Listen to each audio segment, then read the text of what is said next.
We provide you the platform to turn your dreams into reality. Give wings to your aspirations with KR Mangalam University.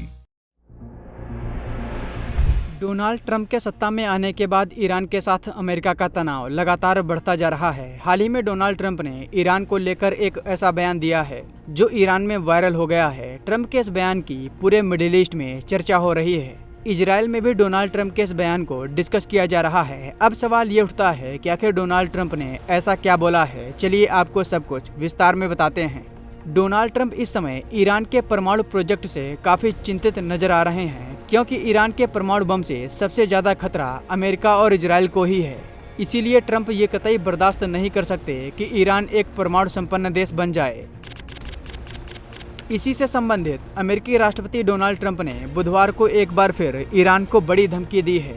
उन्होंने कहा है कि अगर Iran अपने परमाणु कार्यक्रम को समाप्त नहीं करता तो अमेरिका उस पर सैन्य कार्रवाई करेगा।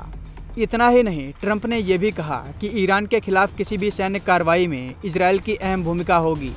ट्रंप ने कहा कि ईरान को परमाणु हथियार रखने की अनुमति नहीं दी जा सकती और अगर वो परमाणु बम बनाने की कोशिश करता है तो उस पर बड़ी सैन्य कार्रवाई हो सकती है। ओवल ऑफिस में कई कार्यकारी आदेशों पर हस्ताक्षर करने के बाद डोनाल्ड ट्रंप ने संवाददाताओं से ये बात बोली है। ट्रंप ने कहा कि मैं कुछ भी नहीं मांग रहा हूँ, लेकिन उनके पास परमाणु हथियार नहीं हो सकते। अगर वह नहीं माने तो इसके लिए सैन्य कार्रवाई की आवश्यकता है। जाहिर है इजराइल इसमें हमारा लीडर होगा। कोई भी हमारा नेतृत्व नहीं करता, हम वही करते हैं जो हम चाहते हैं। उन्होंने यह बात बताने से इनकार कर दिया कि कोई भी सैन्य कार्रवाई कब से शुरू हो सकती है। ट्रंप ने कहा कि मैं विशेष रूप से कुछ नहीं कहना चाहता, लेकिन जब आप बातचीत शुरू करते हैं तो आपको पता चल जाता है कि बातचीत ठीक चल रही है या नहीं, और मैं कहूँगा कि निष्कर्ष तब निकलेगा जब मुझे लगेगा कि बातचीत ठीक नहीं चल रही है। डोनाल्ड ट्रंप ने सोमवार को एक आश्चर्यजनक घोषणा की कि संयुक्त राज्य अमेरिका और ईरान शनिवार को तेहरान के परमाणु कार्यक्रम पर सीधी बातचीत शुरू करने के लिए तैयार हैं। उन्होंने चेतावनी दी कि अगर बातचीत असफल रही तो ईरान बहुत बड़े खतरे में होगा। बता दें कि अमेरिका ने हिंद महासागर में अपनी सेना की तैनाती बढ़ानी शुरू कर दी है।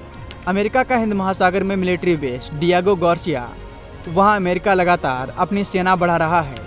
इतना ही नहीं, अमेरिका ने यहां पर अपने सबसे घातक बॉम्बर B-2 भी तैनात कर दिए हैं, जो किसी भी देश को अकेले बर्बाद करने की क्षमता रखते हैं। अगर अमेरिका ईरान पर अटैक करता है तो अमेरिका का ये मिलिट्री बेस, जिसका नाम डियागो गार्सिया है, वो अमेरिका का मुख्य ठिकाना होगा।